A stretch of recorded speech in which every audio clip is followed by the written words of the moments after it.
Welcome to Rewilding Love. This season is with a couple on the brink of divorce. This is episode number 26, an interview with Lainie Barrett. There would be this moment of peace, like when I'd wake up and then I would feel the obsession like come back in. Those obsessive compulsive tendencies, that was driven by me being locked in the prison of my critical mind. I've just had this out of mind moment where I was connected with everything in the planet and I was everywhere all at once. Expanded states of awareness are much more common than we realize. I did feel that like head to heart shift. The life force power of this universe coursing through me comes to me through intuition or by whatever means, my instincts, my gut. I don't actually feel like my body represents me. The empowerment is within you. I just want people to know how I'm comfortable being referred to. We can be connected with the oneness, but we can also honor and respect our human form. It's so courageous for you to take that step. If rewilding feels good to you, same for me. You are listening to Rewilding Love with me, Angus Ross. And me, Rohini Ross. Rewilding Love is a podcast about relationships. We believe that love never disappears completely in relationships. It can always be rewilded. Listen in as we speak with our guests about how they share the understanding behind the rewilding metaphor in their work. And how it has helped them in their relationships. Relax and enjoy the show.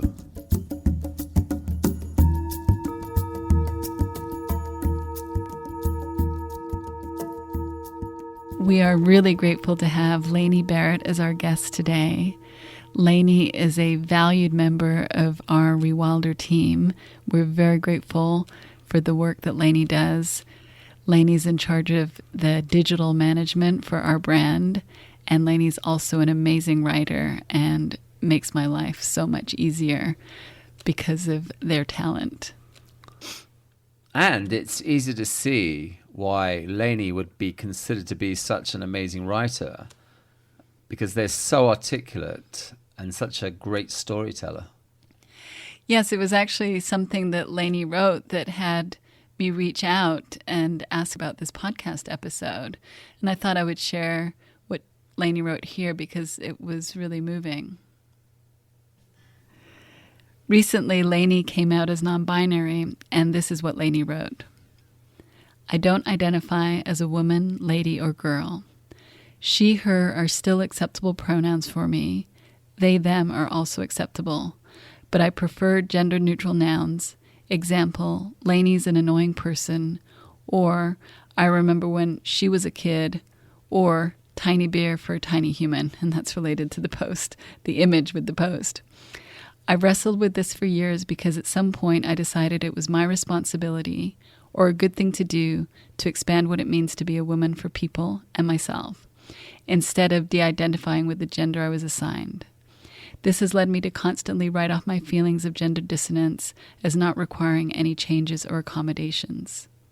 But recently, I've decided to give myself the gift of my own comfort and progress towards self-actualization. And I can see clearly that womanhood does not need my personal identification in order to be an expansive gender. Inflated sense of self-importance indeed. So there you have it. Happy to answer any thoughtful, clarifying questions. And so after this post, I thought it would be a great idea to have Lainie speak more to this for us to learn more about it and also for our listeners to have a greater understanding as well. Yeah, it was certainly very educational for me, and I look forward to having a different vernacular for myself in the future. In addition to Lainie sharing their journey around gender dissonance and being able to feel comfortable coming out as non-binary, Lainie also speaks to a profound spiritual awakening that was experienced and how that has continued to unfold and deepen for Lainie, as well as the impact that that has had on relationships and on the experience of anxiety. And I think that's a really interesting exploration as well. And Angus, I know that you have also suffered with compulsive thinking, and that's been something that you've really benefited from this understanding helping you with too. You know, it's funny because I wouldn't necessarily use that label to describe myself, although maybe once upon a time I would. Now that just feels so alien to me because I just see that for me and myself, suffering from obsessive compulsive thinking was just where I was in my state of mind at that particular time. And I was making myself believe that those thoughts were real, that they were somehow defining me. Now I just see them for what they are, which is nothing more than an illusion. It's kind of like they're pixels on a screen. They're not real. And I think that this understanding helped me get a real sense of that. And I'm sure there was obviously an insight that came out of me realizing that I'm so much more than those pixels on a screen, that I am the life force power of this universe coursing through me, comes to me through intuition or by whatever means, my instincts, my gut. And the rest of it is just stuff that I make up with my critical mind. And it's just not true. And certainly in that situation where I would have those obsessive compulsive tendencies, that was driven by me being locked in the prison of my critical mind and not realizing that there's so much more to life and me in a much bigger way. Yeah, and it's amazing how when we open up to who we are in that much bigger way, how it helps us put those pixels into perspective so that they don't grip us in the same way. Yeah. And this also really points to that profound experience that Lainie had in terms of opening up to that experience of expanded consciousness.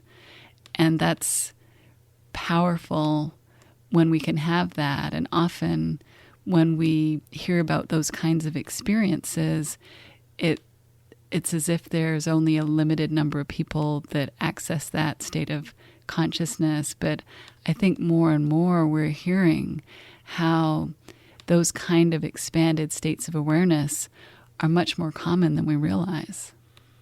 Yeah, and I think for the most part, there's probably such a stigma attached to this idea that this is something altogether outside the box and kind of a little bit woo-woo, when in reality it's something that's perfectly normal. And to have a moment of awakening sounds so grandiose, but in fact it's actually something that can be very simple and normal, and that you can be driving up the hill, as I was, and I had my own experience driving up Topanga Canyon.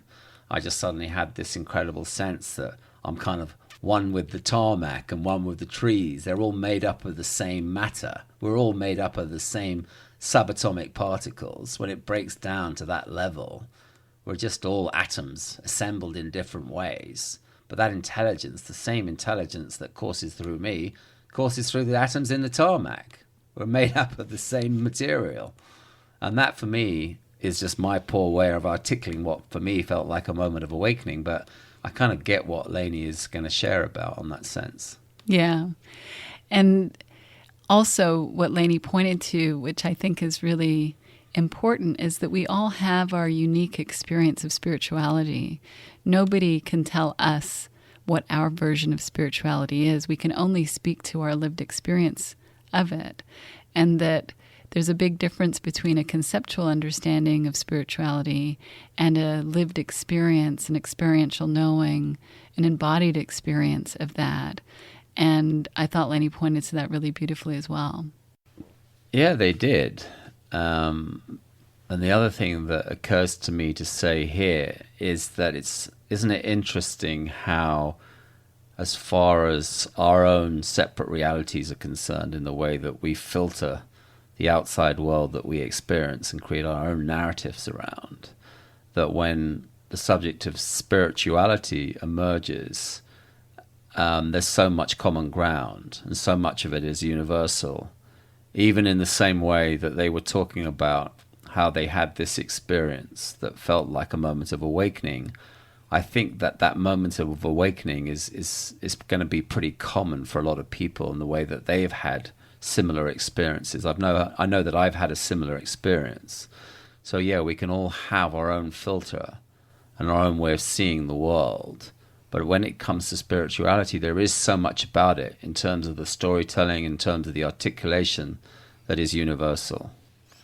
Yeah, that I would agree with that. And I also appreciated how Lainie pointed to the importance of community. And that was one of the differences in terms of this time around deepening and spiritual understanding, to do it in a communal setting. And I'm really grateful that Lainie's one of the practitioners in our Rewilding community and freshly certified Rewilding guide, and sharing this understanding with people. So that's really exciting. Folder number 62. Yeah. And isn't it interesting, too, how we are all communal creatures by nature, and how a significant part of Lainie's healing was to find theirself invigorated by immersing theirself in a community of people all looking in the direction of their essential nature. Yes, and looking in that direction through the lens of the rewilding metaphor, there's room for all of our human experience. There isn't a separation between the spiritual and the human. We recognize that it all comes from the same source. And that, as Lainie mentioned initially, when there was that awakening experience, there was the tendency to minimize the human experience and to poo-poo preferences and to... Are you not okay with that word? He said poo-poo. Yes. I just noticed you bolted up and looked at me when I said that. I guess it's on the theme of toilet humour that we seem to get into last week. Well, is that not an okay term? Poo-poo. Well, what's an alternative that you would say? I don't know. I didn't really react to it. You did. You seem to be more reactive than I was. You bolted up, but you don't normally look at me. All of a sudden you looked at me. I was surprised I hadn't heard you say something like that before. It's rude. Okay. I guess that's not allowed on our podcast. So that we can have the tendency to minimize our human experience, to override it, thinking that it's not spiritual, that it's not important.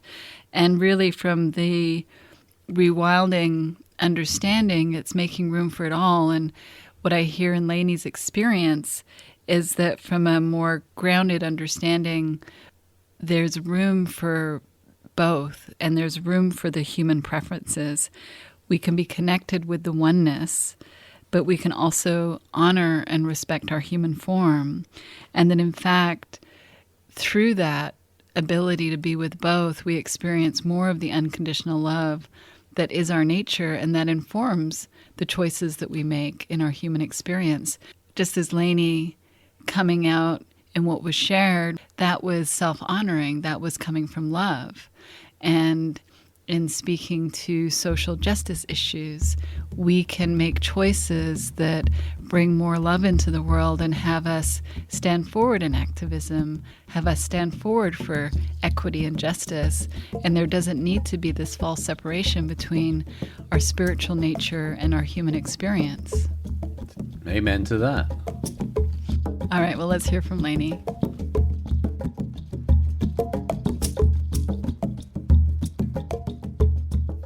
Lainie, thank you so much for being a guest on our podcast. We get to spend a lot of time with you and your support of the Rewilding brand, the Rewilding community. You're an amazing copywriter, and it's just wonderful to see you stepping into being of service and stepping into the role of practitioner. And we really are looking forward to having this conversation with you to explore what your experience has been with the Rewilding journey for yourself and what that's opened up for you. Oh, awesome. I mean, I'm really happy to be here and felt really honored when you asked. So it's great to be here. And thanks, Lainie, so much. I think it's so generous of you to just share this time with us. And I know that you do so much for us to make our lives easier. I'm not exactly sure of all the things that you do, but I know you do a lot. and as a consequence, our lives are easier, which is good news for me, because I like my life to be easy. I'm definitely trying to have that be the outcome. That's right. And there's that saying, what is it? Happy wife, happy life. Angus is very much in agreement with that. Absolutely. So yeah, no, it's a huge help, everything that you do. So we are very grateful.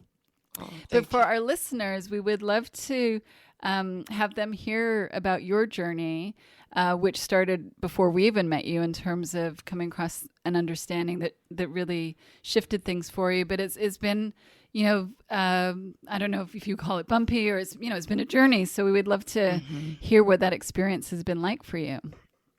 Yeah, absolutely. So that's totally right, that I've had some peaks and valleys with this understanding.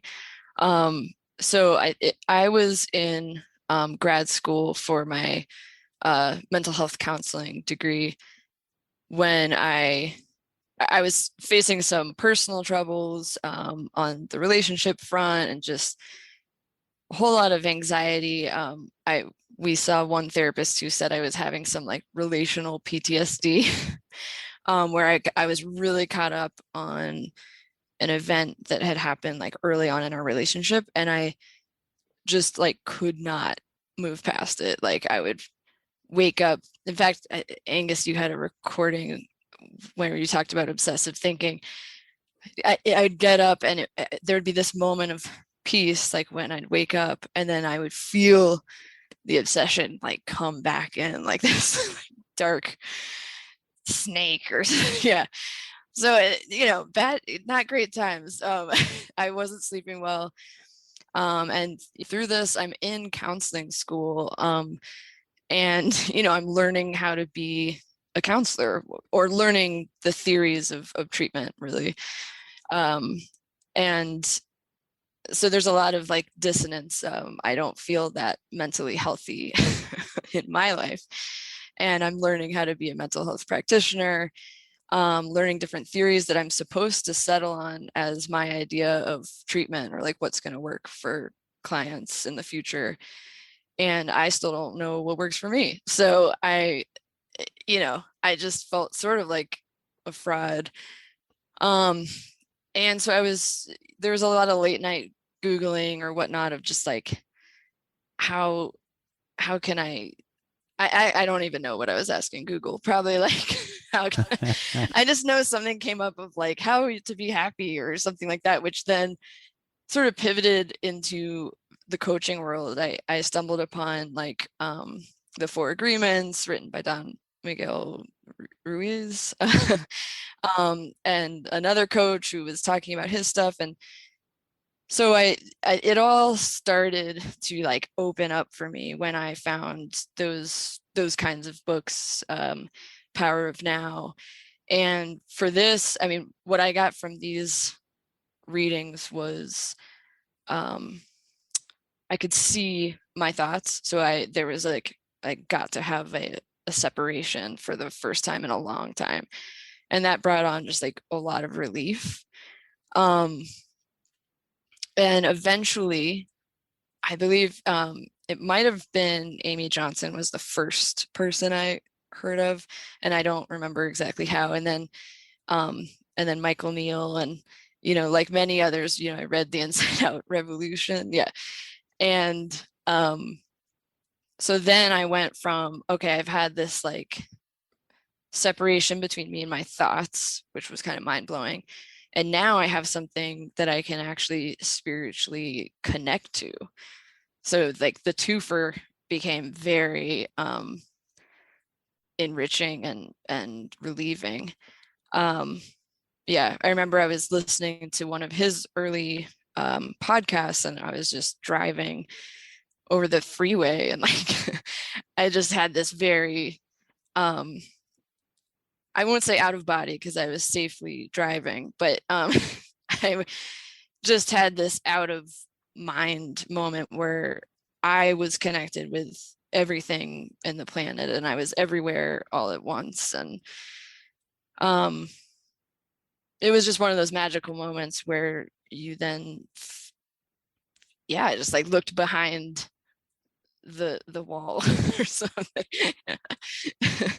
And so this was all great and great news for me, that I felt like this wild dose of enlightenment. But in the world of form and my regular life, I was then still having trouble kind of integrating this with finishing up my degree in traditional therapies, and with fully battling the obsessive thinking that I had around my partner. And so I still didn't really, we ended up splitting up because I just really couldn't fully, I moved past a lot of things in my life with this understanding. I was sleeping better. I wasn't experiencing IBS, to be honest. Like just a lot of things were getting clearer, but I couldn't really crack the code on that. So we ended up breaking up, and then sort of the darkness took hold again.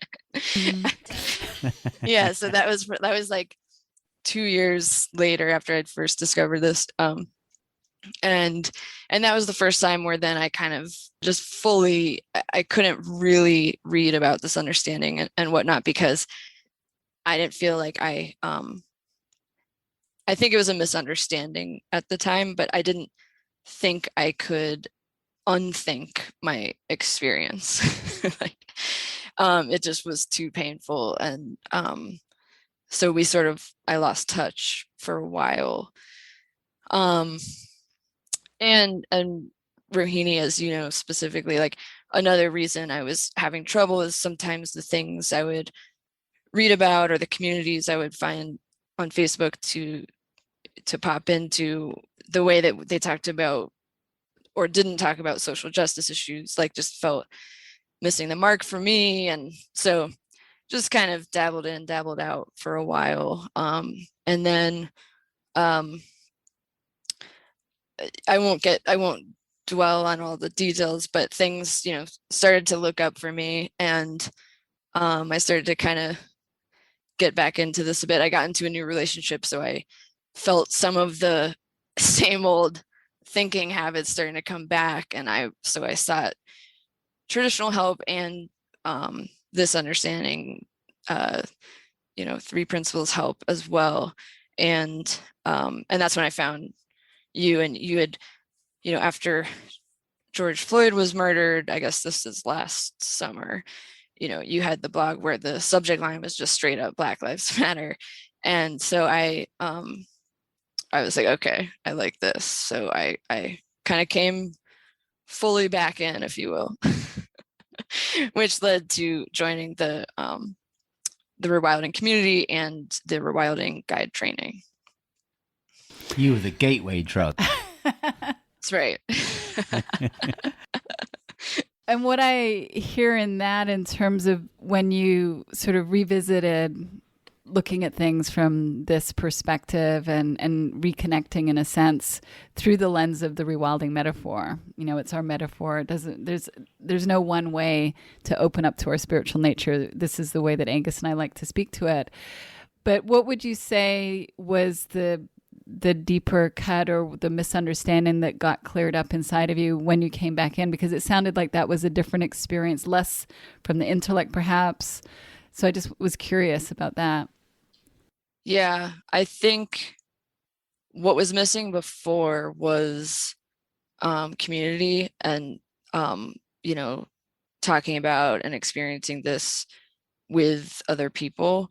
And so in doing that, I was able to go kind of out of the intellectual and really get more of the, kind of live more in the feeling space that people in this understanding have historically talked about.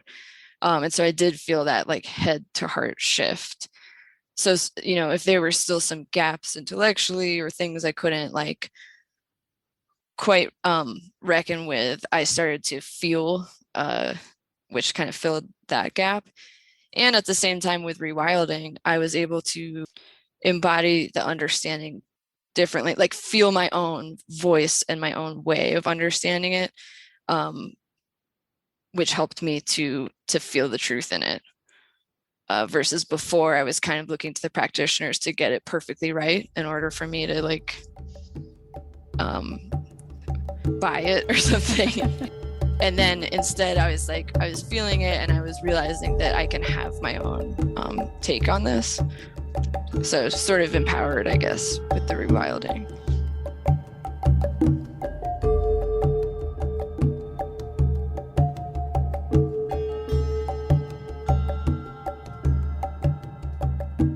Even this morning, I worked with a new client, and always when you're sharing this understanding for the first time, and you try to make the appropriate points, I guess, but they're always wanting that magic bullet, that process or that technique, and so often now I find myself just trying to cut to the chase. It's like, I can't answer those questions for you. You got to find that voice within inside of you.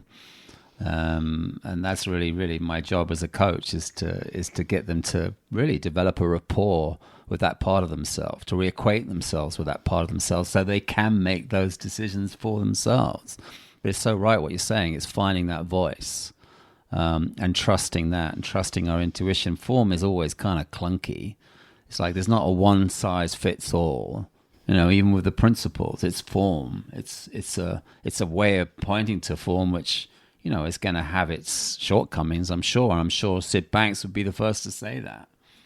Mm-hmm. Yeah, there's no way to put something that's formless into form without it being, as Greg would say, compressed and losing some of the impact in it. No, absolutely. But I really appreciate what you're saying, Lainie, about recognizing that the empowerment is within you, that there isn't anyone outside of you that can give it to you or who can really get it right for you. That has to happen for each of us within ourselves. I love that. Exactly. Yeah. And as part of this experience where it sounds like more of an embodied spirituality, would you call it that? Yeah. Yeah. So more of an embodied, feelingful experience of spirituality. How did that impact you in terms of realizations, you know, the increase in self-love? Like, how did that unfold for you in your personal life and within yourself? I think one of the first things I started to notice, like during the training, I would go with my first inkling more often, you know, like I could really start to see again how I pile up thoughts or fears or assumptions on top of like what my original gut, you know, thought was. And so I started to just do a little less thinking just in that way. And then in the personal life, that translated into like, or at least in my partnership, letting the upset just like kind of roll away a little bit sooner, a little bit quicker, wanting to reconnect quicker to just a feeling of connection with each other versus like needing to have gotten all the words right. It's just starting to shed things that aren't true. And honestly, this also, you know, came together with a moving across the country and a COVID and a rewilding. And so I have all this, you know, time and space to shed the things that I'd been speedily accruing without much thought, you know, whether it's jobs or friends or, so I could really think about like, what do I enjoy doing? What do I feel good at? What do I feel confident about? And what am I still embodying about myself or saying about myself that actually doesn't feel good to me, you know? And one of those things was kind of just rolling with it when I'd be lumped in to like a hi ladies intro in an email, or like, you know, or just being, I think sometimes, so, you know, presenting as what I would call a little like more masculine. Sometimes you think people are going to pick up on what you are like attempting to put out there, you know, which matches your inside more. And, but people, you know, they're going to see what they see, and they're going to not want to make assumptions or something. So I think I was thinking that people would kind of know to ask me, or maybe mistakenly, mistake me for non-binary or a man or something. And then as that wasn't happening, I was like, maybe it's just time to like actually own it. So that's the other way in which it culminated. Yeah. And I think that that's really you stepping into your authenticity and empowering yourself in that way and educating people as well. And that's one of the reasons we wanted to have you on as a podcast guest, because I think it takes a lot of courage to do that. And you're really demonstrating leadership that supports not just yourself, but others in this way.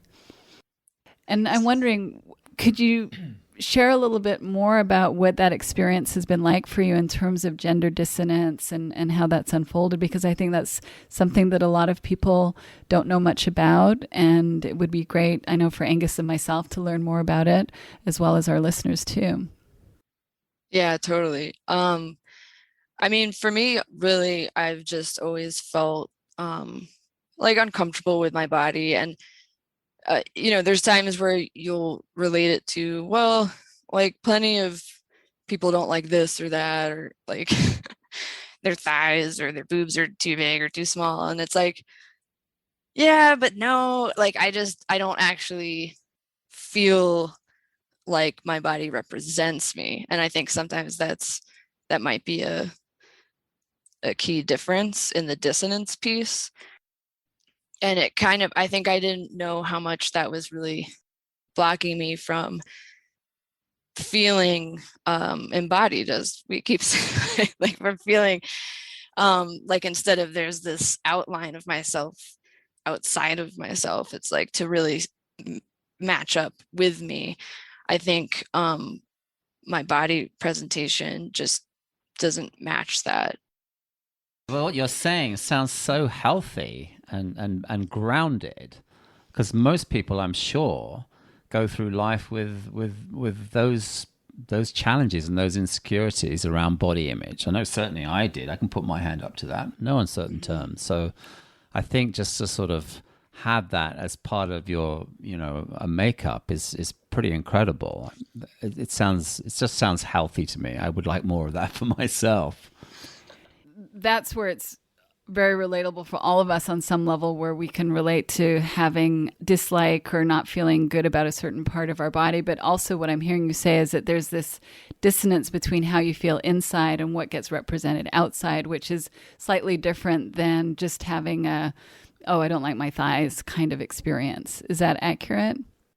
Yeah, totally. Like, I mean, just to be like explicit about it, like my chest is just, I wish it wasn't what it is, so I just would I think I would diminish these feelings. And instead of just deciding that I wanted to, make moves on this, or request a different way of being referred to, I would just kind of push it down as being like, not as, like if I was fully trans, I would know it or something. I think sometimes for me, what happened is I needed to start looking at what I'm not before I could really like say what I am. And I think because I didn't know what I was for so long, I just didn't say anything. And so when I decided to, really, I guess, come out as non-binary, which I'm not even sure I clearly did, because I actually wasn't clear that I would refer to myself that way at the time. But, when I came out as, hey, I don't identify as a woman or a lady, here's what you can call me. For me, that was coming out as what I'm not. And like, I'll keep you all posted on who I am as I keep discovering that. And so actually what ended up happening is some of my friends who do present more masculinely, and are in female bodies and haven't historically identified as trans, were like, whoa, like you really put a voice to this for me, because they, them, I wasn't sure if I felt comfortable with that, or like, and by saying instead, like, here's the nouns that I have trouble with versus like, okay, I fit squarely in these pronouns. You really showed me that actually I can request a change. I can, or like a change in how I'm referred to, even if it's not the like, I'm going from she, her to they, them or something. I was like, I'm going from she, her to, you can still say that, or they, them, but I'm not a woman or a lady.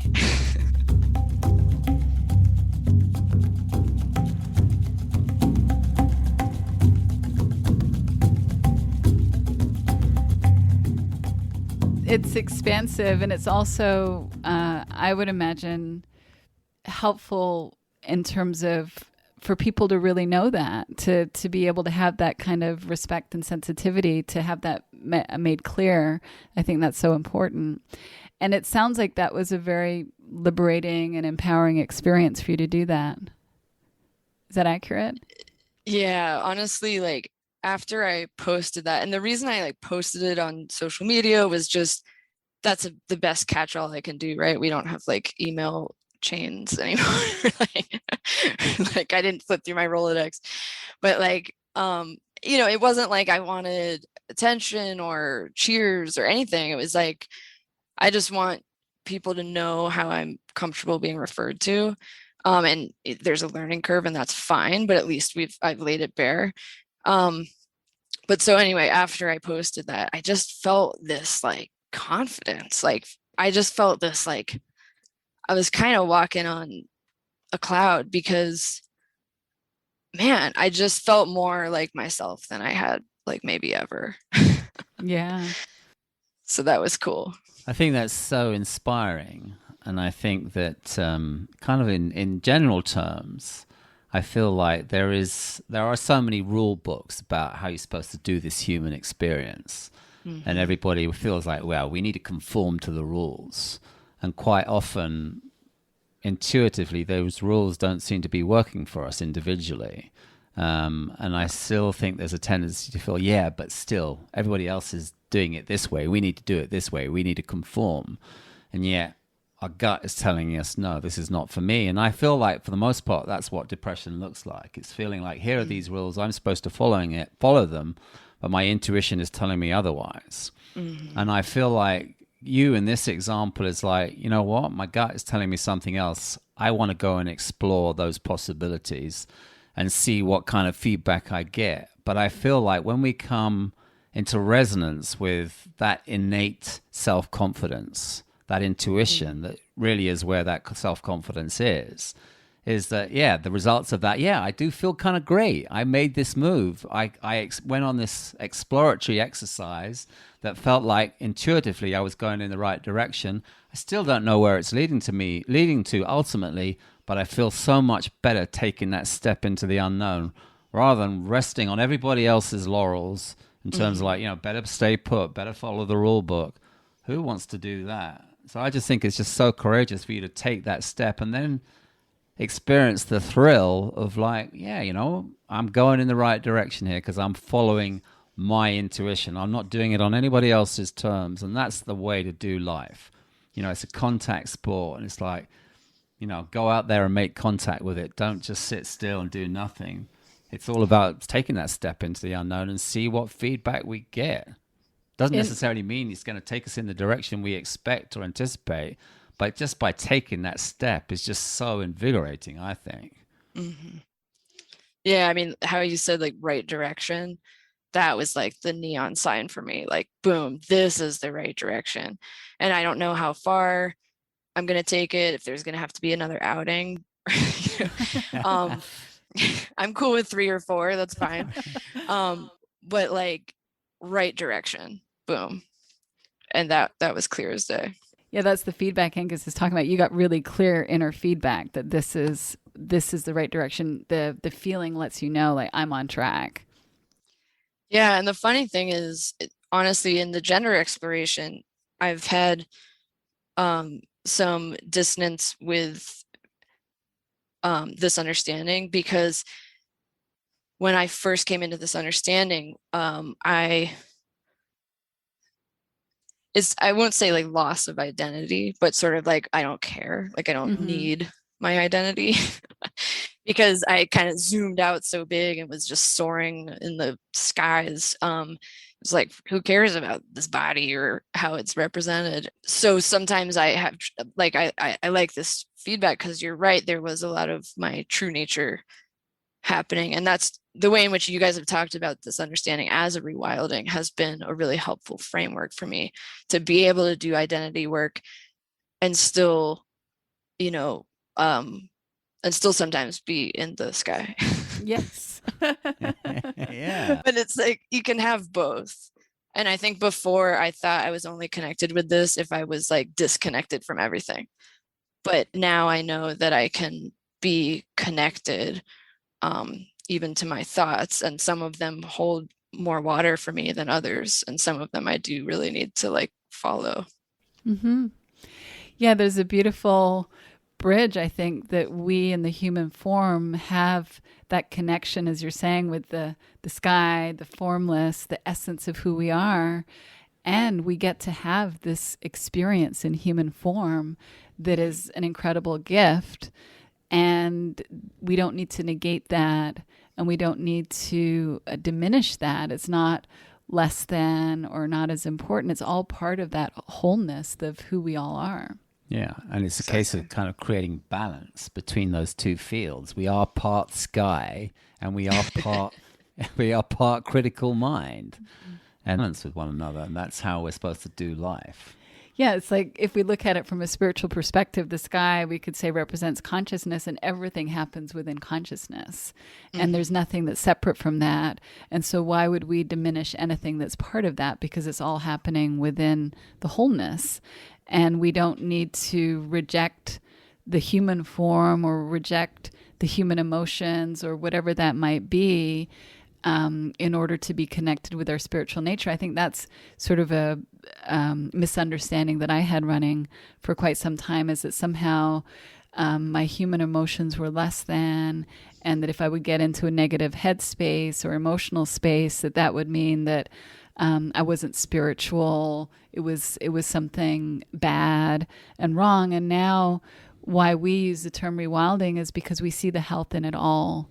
We recognize that all of it is part of the expansion in awareness and consciousness, and that we actually, for me, it is only true when it's an embodied experience. It didn't feel as impactful. It felt much more conceptual when I wasn't including all of that in there. And so it just feels more alive to me when I talk about it that way now. I always think that rewilding is, to me, synonymous with growth. And you know, that's so much a part of that field of consciousness is growth and evolution, and having ultimately the most optimal experience in that growth and evolution. We couldn't be where we are today as a race, as a universe, as a planet, without there being that trajectory to have the most optimal experience in whatever life form, whatever shape that takes.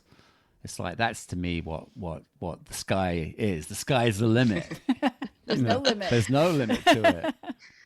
Well, that's true. And like that growth is always just like bubbling beneath the surface without us doing anything. And that growth is about us, is about stepping into the unknown. It's just like, you know, moving forward. It's not about staying still. And I think there are so many thoughts to have around what depression for me looks like, is just staying still and kind of being stuck with that set of rules and being pigeonholed by that set of rules and making that set of rules somehow our identity. When to step outside the box is where our health is for me. So that's what we're here to do. We're here to grow and evolve, not stay still. Yeah, and I hear you in terms of your expression, like that's part of the growth. That's part of expressing your true nature, and it's not separate from that. Totally. And I think, and part of the growth for me was like, you know, taking up space in that way. Like, I get to ask for this. Yeah. Like, yeah. I think that was a big step for me, instead of like wanting, you know, doing a lot of living life for other people's comfort in certain ways, and just being like, you know, I get to ask for this. And you asking for it benefits all of us. It contributes to the richness for all of us. And seeing that symbiosis and how that expression in the human ecosystem, how it increases diversity, it increases aliveness, it increases understanding and connection and that experience of love, that it's not a selfish act. Even if you're doing it for yourself, it can't help but not have those repercussions, whether it's this or whether it's someone else with what they're needing to listen to and rewild within themselves. Like it's always a benefit to the whole. Yeah, my favorite part was definitely getting the text from other people who just felt like, whoa, you just nailed it for me. Like I hadn't thought about it that way.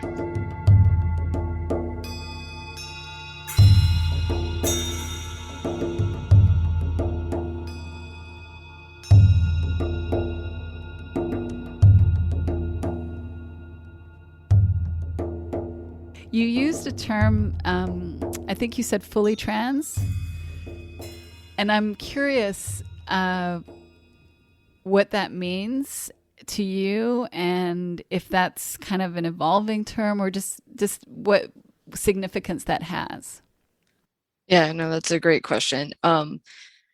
So I used to think of fully trans as meaning that you are transitioning from one end of the binary to the other, whether male to female, female to male.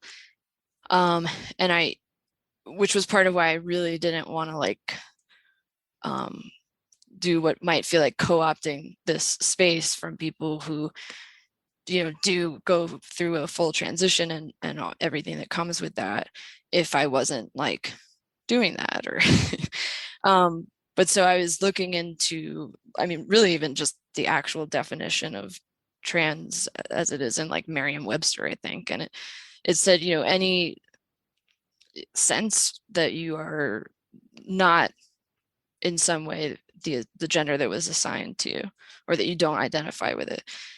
So I was like, okay, well, I definitely fit into that. And for the first time, I don't know why it hadn't occurred to me before, but I started looking up some trans literature, and there's books and things where with the title is literally just "You Are Trans Enough."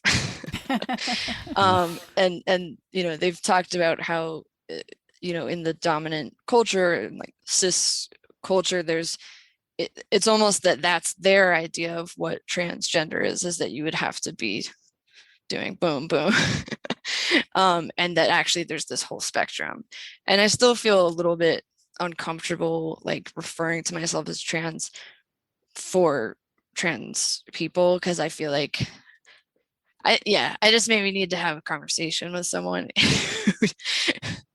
who identifies as trans and has transitioned, to make sure that I'm not like co-opting their space. Yeah. And I haven't done that yet, so and that's okay. But so far some of the literature I've been reading has reinforced that there's a big spectrum to this. Yeah.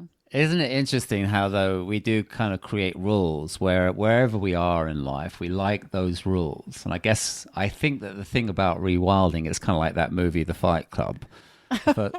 The first rule of the Fight Club. First rules, you don't talk about Fight Club. Well, that's one of the rules. But I think, wasn't it one of the rules is like the first rule of the Fight Club is there are no rules. And we'll have to check. We'll have to fact check this, we Angus. might have to fact check that. But my point is kind of like, it's so easy to sort of like go from one set of rules to another set of rules. And really all that matters is the rules that we create for ourselves. It's like what works for us is, I think, really what counts and what's important. But we get so kind of caught up in this sort of critical-minded approach to like, got to follow the rules here, because that's what the realm of the critical mind is all about. But on an intuitive level, it's just like, no, let's march to the beat of our own drum and see where that leads. There's something so liberating and refreshing around that. And I think your story is so inspiring from that point of view. Well, and it's tough because there's a balance between, new and expanded language to include representation without then that language becoming a box of its own. Yeah. And I think that's what happens a lot. But I as we're saying, all of these things are important. So I still think that language and checking in with those people who have been representing that way for a long time is just a good way to like gut check that you're, just, I guess I'll say co-opting again, but like just that, Yeah. You gut check but it's throughout the whole true. thing. It's like I think that's what I learned in looking up trans. It's like, oh, there aren't as many rules to this as I thought. Yeah. It's Yeah. even more expansive than you realize. That's what I'm Right. sensing. And I'd been feeling bound by, while I was loving seeing pronouns and glad that people were making that more visible, I was like, well, then I was thinking about my journey in terms of pronouns and trying to figure out if I was a they, them, like as if that's an identity on its own. And so I got hung up in those boxes, being like, I don't think I can jump squarely into that one. Mm-hmm. Right. So it is funny, the boxes we really encapsulate. Yeah. So maybe you could share a little bit more about the use of pronouns. I know that I've been asked about it because I have she, her on mine. And then I was talking with one of my daughters and they're like, well, maybe you're a she, they. And I'm like, well, I don't know enough about that. I need to look into that more. So I'd just love to hear what you think about the helpfulness of identifying pronouns and the importance of that, and just anything else that you have to say on that topic would be probably helpful for us. Yeah, I had a client the other day who was saying, he was asking me, he didn't understand why he got an email from his daughter and in brackets it was she, her underneath her name. It's like, please tell me, explain. I couldn't really do a good job. So maybe I'll share this podcast with him. Hopefully it will enlighten him and me too. Yeah, I think I had maybe like the same reaction in the beginning as well and had to learn about it too. So it can feel interesting for the cis person to put she, her, or he, him, and then the person receiving the email is like, yeah, I know, or why would you put that? Is this a riddle? Right, like, okay. It opens the door for people who don't have pronouns that either would be assumed to be their matching ones or that, are they them? It opens the door for them to put it on their signature as well. Now, they could be the only ones putting it and cis people not putting it, but then there's sort of this othering to that, like the way that cis people have taken it on as well. In my mind, it kind of, it's a nod to like, I see you, like I understand this might be something that is going to be different for you. So let me put mine down. And it's like, it's also showing that we're all kind of signing the gender as a construct petition. like by putting it, you're affirming that we can't just assume someone's gender based on how they look. So I think it's just a great nod to this progress. I like that idea of being a petition. That's very cool. We've signed the petition. Can I ask a question? And I hope I'm not going to put my foot in my mouth. I probably am, but and I probably should know this. But you've referred to cis a couple of times. I don't know what that is. No, yeah, that's a great question. So cis, and I don't actually know the root of like why that's the word used, but it refers to someone who identifies with the gender they were assigned at birth. So if you're like a cis male, it means like you're not a trans male. It's not like an acronym or something. No, I think it's like a shortened. I don't want to misspeak either. We could put it in the show notes. We're gonna put it in the show notes. Yeah, because I'm not exactly sure the root, but it might be an acronym actually. But yeah, so cis, just that's what I mean when I say that, and it's CIS. Yeah. Okay. I'm glad that you asked that because probably a lot of people might not know that. Yeah, I was like, oh my God, am I supposed to know this? Yes, you are. I do now. Well, and I just want to like say that questions are great. Like I do think it's really, I mean, I don't want to speak for everyone, but I like when people are curious and ask questions because then it just, it shows an interest and like a respect for, so don't worry about putting your foot in your mouth with me. I worry more for my wife because she doesn't like it when I do. She might put your foot in your mouth. You're trying to avoid that. She's fantasized about that on numerous occasions. Sometimes I feel like you're putting your foot in my mouth, and I don't like that. That's But the worst. I have to learn to be less codependent and controlling. Can I share the April Fool's joke? Or Go ahead. So you made your post on Facebook explaining pronouns, and that was wonderful. And so Rohini came into the room, and I said, "Oh, I just saw Lainie's post." And she says, "That's great. Did you comment?" I said, "Yeah." I said, "You go, girl." And that's hilarious. She probably. I was like, oh. She mortified. Totally flipped out. And I let her flip out for a good minute, and I said, "April Fools." Honestly, I love that. That's hilarious. I can really picture that going down. You didn't. You should have videoed it. We could have sent it to Lainie. You would have loved it. I guess I should have done an April Fool's. Just kidding. Oh my goodness. You really got me. But it was after 12, and I know that you're not supposed to do April Fools after 12 p.m. Well, I'm an icon-classed. Anyway, what can I say? You totally got me on it. I believed you. That would just shows what I think about you. I put you go, girl. What else would I put? Incredible. Well, we can call you a girl now because you're going to call me a guy. That's so it's true. fine. Yeah. Crisscross. Goes both ways.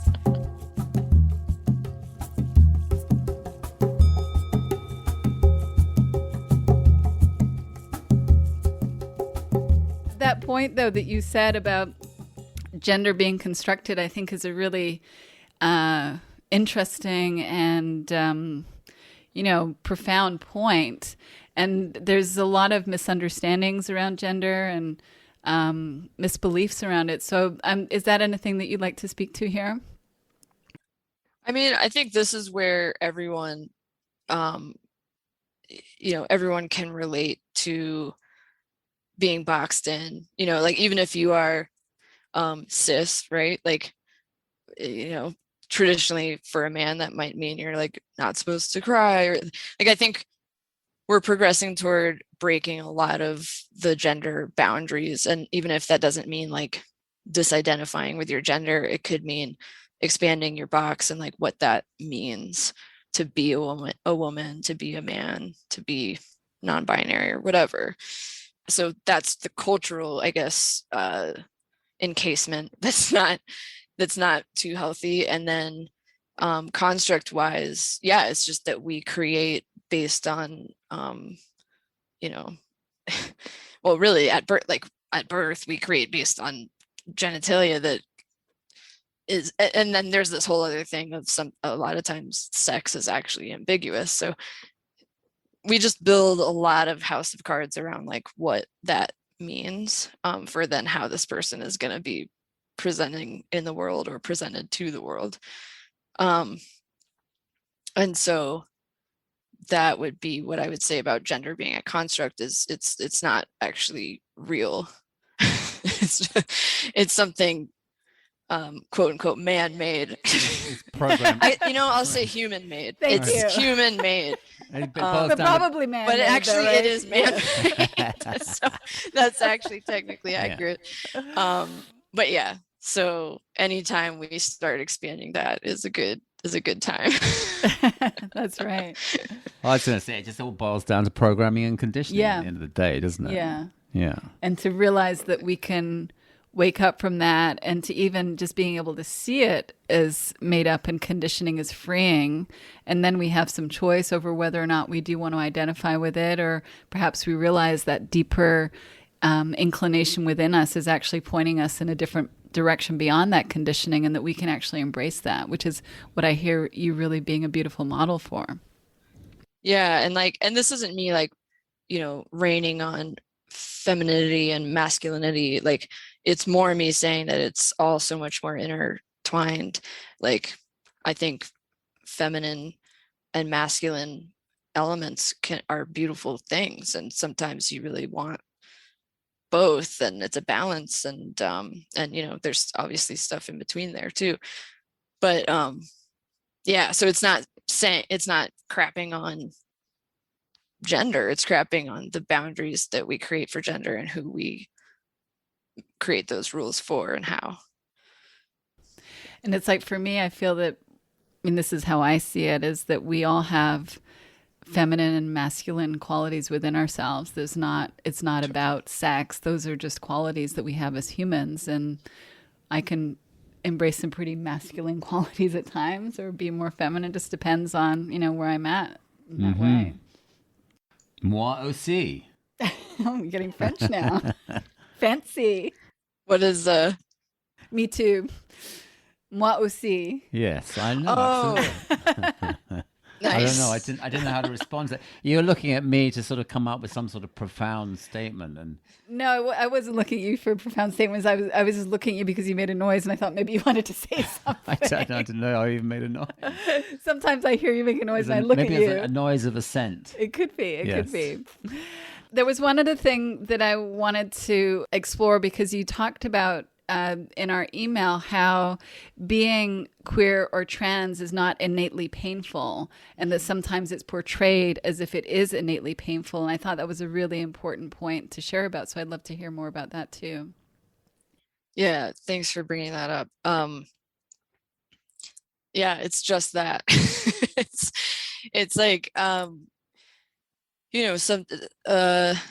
some of the typical responses historically to someone maybe coming out as gay or queer, whatever, it from like a parent or, okay, I'm not gonna get this right, I'm just gonna like just say it. Is like, oh no, do you know like you're gonna have a painful life, or like this is like I just want what's best for you, and I just want you to be okay in the world. And it's like, so the issue isn't the queerness, the gayness. The issue is the dominant culture's response to that queerness, and the marginalization that happens as a result of it, or not having equal rights. Those are the things that are painful, but not being in same-sex relationship or having same-sex attraction, or being genderqueer and outside of the binary. Those things are fun. I mean, I think the fear, we bump up against fear of what that will mean, how we will be able to operate in a world that, like Angus, you were saying, is not set up for you. Mm-hmm. We were saying that before the recording started. I think we're saying that Angus sometimes says it's hard being an Angus, and it's because the world isn't really set up for someone with an Angus type brain. Typically, I find that is the case more and more. It's like you're having to use, you're not left-handed, but it's like Greg was saying how he's left-handed and has to use scissors that are made for people that are right-handed, and it's really difficult. Yeah, I have to find my own way. I guess the greatest example of that was when I was a photographer, and I taught myself Photoshop. And the way that I do Photoshop for my photography is altogether completely different to how it's taught to the people that I came across with vis-a-vis most of the art directors who, like, can press a key on a board and do some technique. But I have some incredible techniques, and they were just flabbergasted how I would do these things with Photoshop that were so against the rules. But I still got to the same place, and sometimes quicker. But I just learnt my way. I think that's the fantastic thing about life, is we're all individuals, and we can just rely on that creative source, which is universal, and we just get to distill it in our own inimitable way. And that's what's fantastic about life for me, is seeing everybody's individual expression using the same core source of inspiration and creativity, and just to see what they do with it. I love that. I love what you're doing with it. I love what you're doing with it. I love what I'm doing with it. It's awesome. But it's like, that's what's awesome about being human, is just being able to let people freely express themselves how they want to do it. It's their life. Let them do with it how they want to.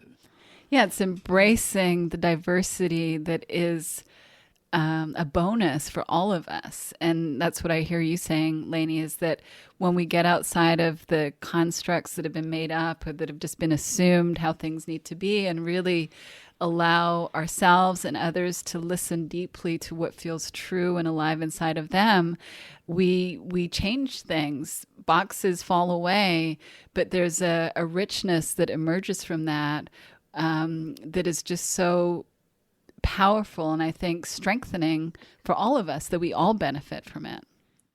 Yeah, that kind of brings up for me like a good way of telling someone about how this is innately good feeling, is it's just like rewilding for anybody else. Like whenever someone feels really truly embodied and truly authentic, like that's what it feels like to be living in a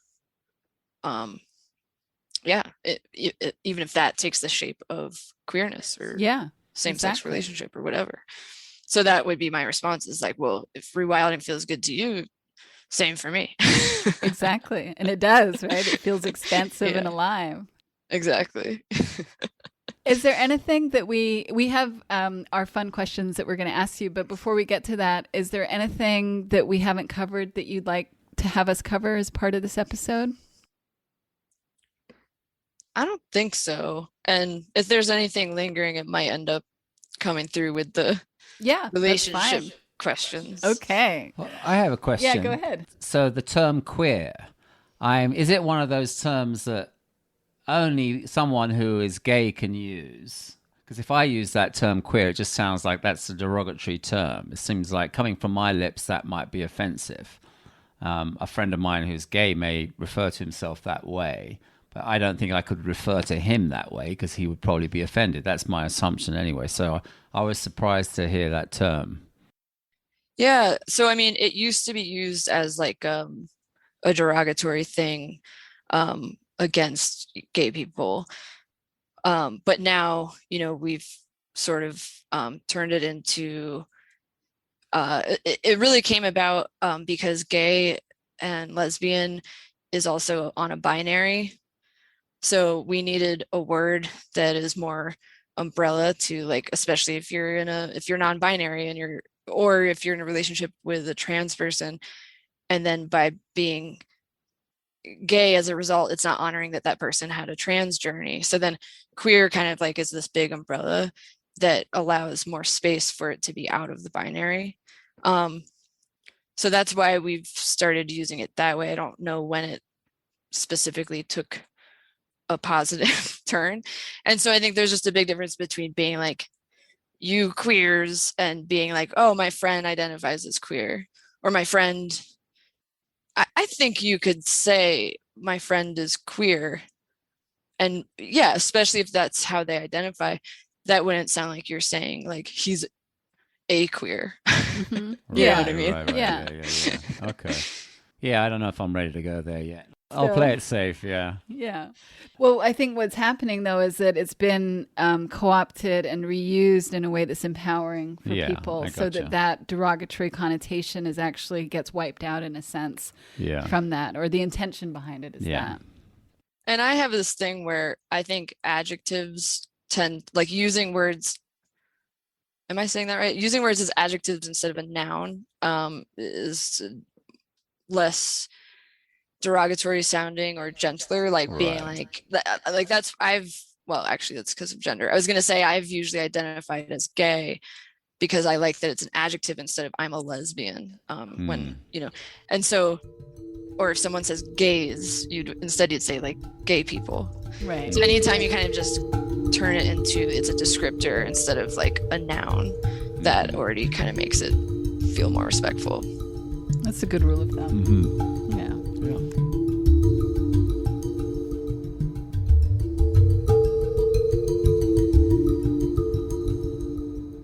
All right, are you ready to move on to the questions? I am.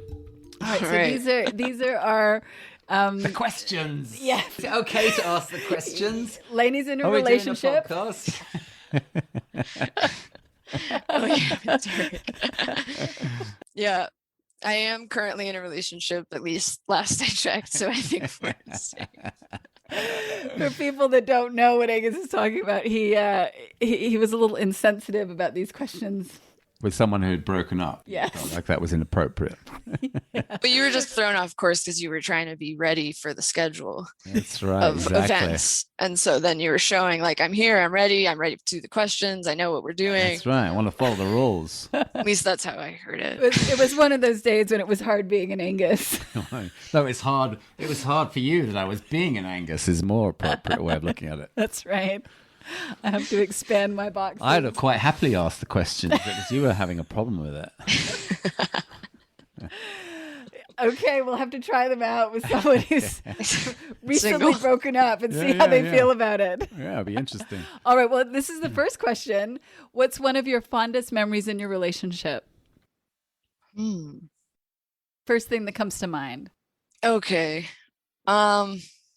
Geez. I mean, I guess when she finally told me that she liked me back. Aww. Aww. Aww. I'd kind of put myself out there and she wasn't ready to hear that. And then we, kind of kept hanging out as buddies. And then she was like, I'm into you. And that kind of Aw. put me into the fetal position. That's lovely. That is definitely a fond memory. Yeah. Well, what is one of the funniest memories in your relationship? Funniest. Gosh, okay. I guess we aren't laughing enough.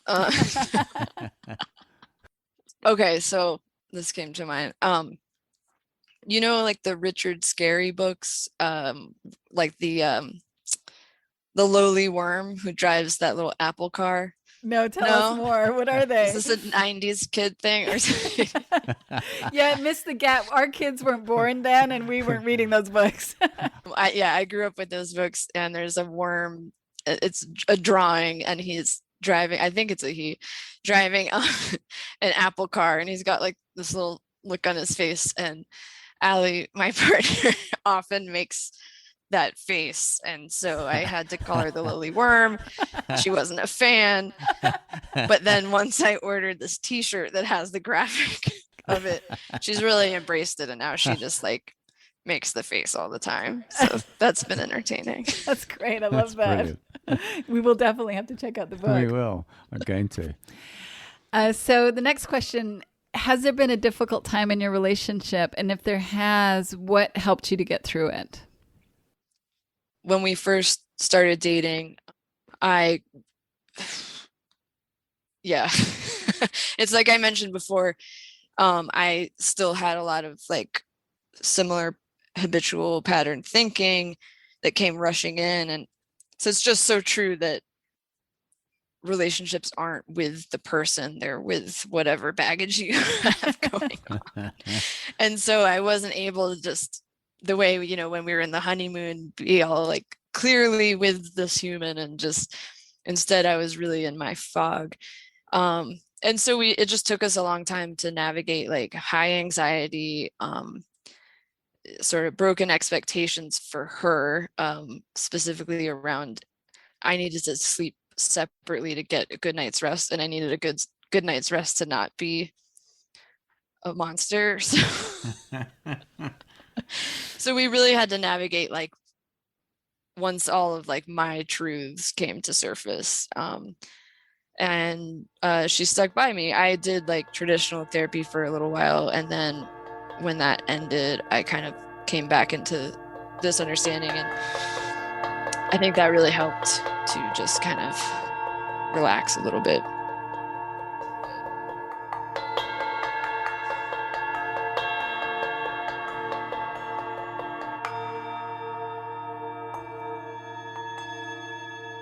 So how do you divide domestic labor in your relationship?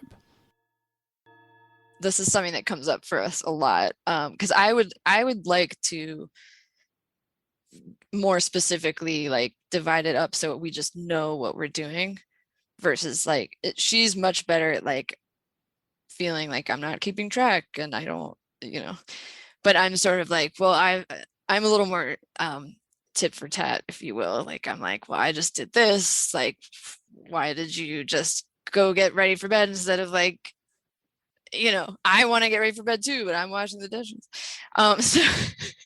So that would be a work in progress, because we haven't really made it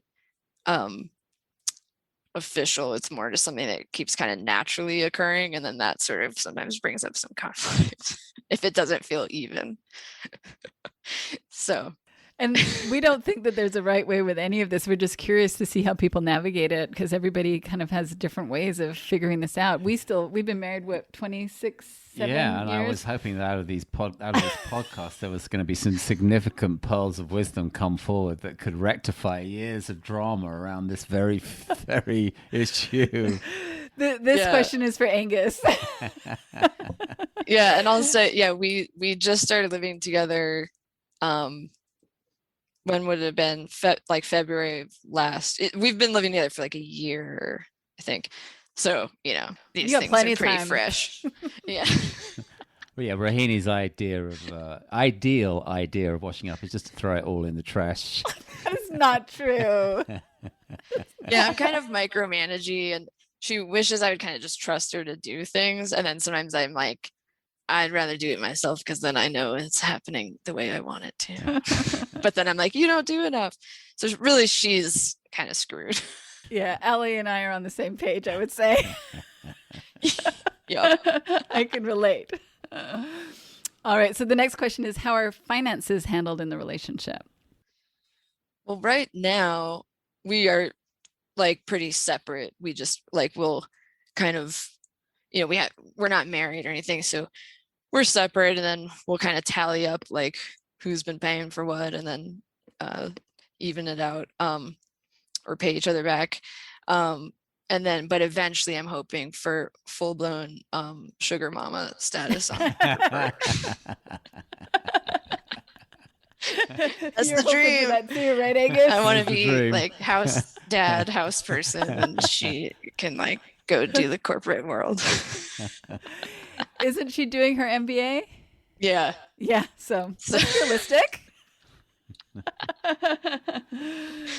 All right, your turn. What was the biggest misunderstanding you woke up from in your relationship? I think I'm still trying to get there. I'd love for us to both kind of sometimes be exploring this, because I feel like sometimes people's answers are we together. Oh, maybe that's my misunderstanding, that there you go. needs to get this for us to be good. But I think really just learning and knowing that you can't get your peace of mind from your partner. So I'm really still learning how to kind of self-soothe, and not need that from her, because you just can't operate that way. No, that's profound. That's fantastic. Yeah, it is really profound.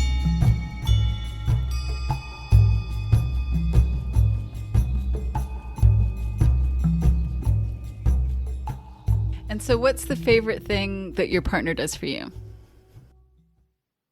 When we go on trips, it's sort of favorite, least favorite. When we go That's the next question, by the way. So, for example, we went. We're talking about travel here, I'm assuming. Trips. we went camping before COVID with a big group, and I was a little irresponsible that night on the drinking front, and the next day I just felt like death and was just sitting in the car laying back, and she just does this thing where she gets the tent all packaged and sleeping bags and just gets us all ready to go, and then we leave, and she doesn't really shame me about it, and it's just she's just very grace giving, very giving, and very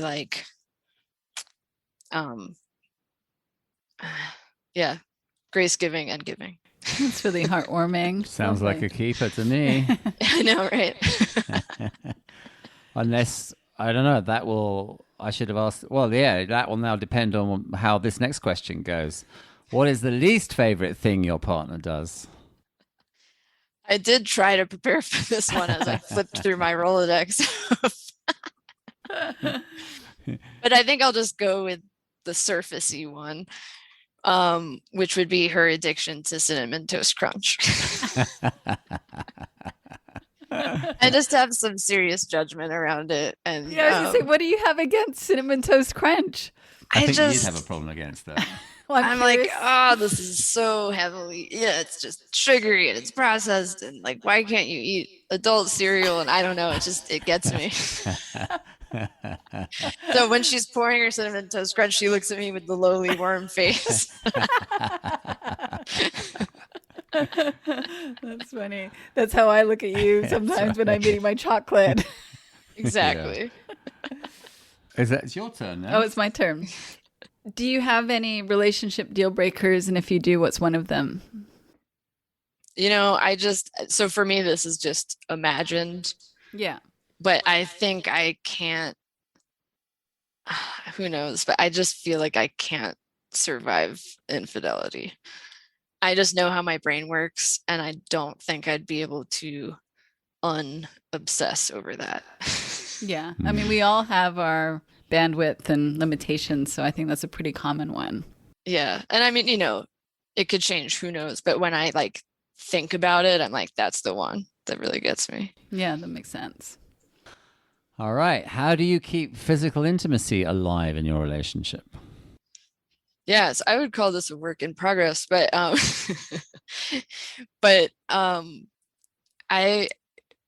think just we definitely make each other laugh a lot, and I sometimes when we're watching TV I kind of like want more space.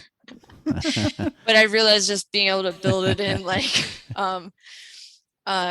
doing a little more acts of service in the terms of like massage for her, things like that.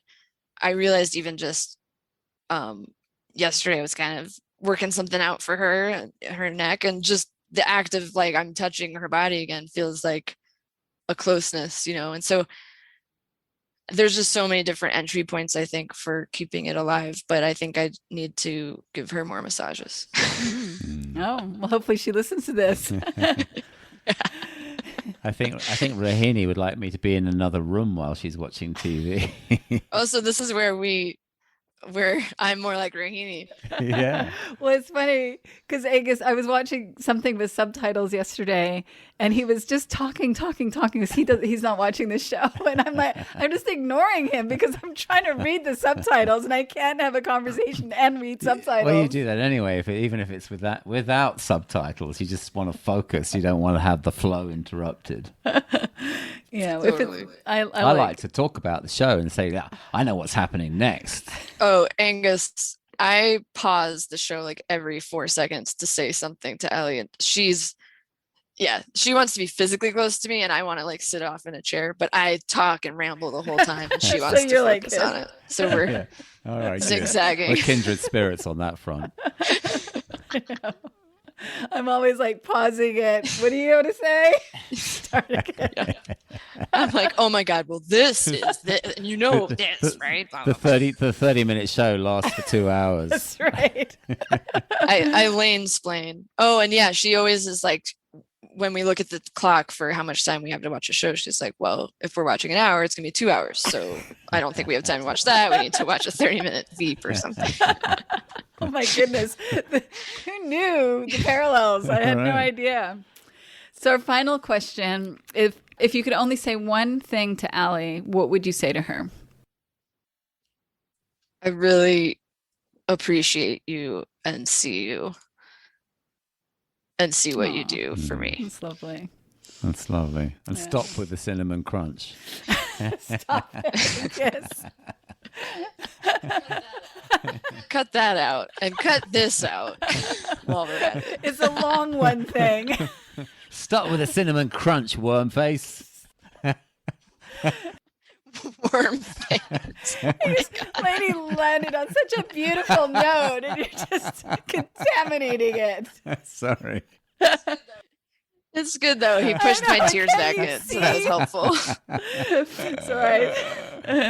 Anyway, Oh my goodness. So that's the end of our questions. So fun having you on. Really, really appreciated everything that you shared. I really hope that it's inspiring to many, just the way that your post was on social media. I hope that this continues to help give permission to people to really honor who they experience themselves to be and express that in the world freely and enrich all of us as a result of that. Oh, it was awesome to talk with you guys. This was a lot of fun. So thank you. Well, thank you. I think at the beginning you alluded to the fact that you weren't sure. You seemed like you were going to struggle to know what to say, but you've been so articulate. Really, I'm really inspired by your story and how you articulated it. As I say, it's wonderful. Thank you. Yeah, and I think it's really a benefit to many people. So I'm really grateful that we get to help share this with the world. Me too. Thank you both. It was awesome. Thank you so much for listening to Rewilding Love. If you enjoyed this podcast, please let us know by subscribing on iTunes, and we would love for you to leave a review there.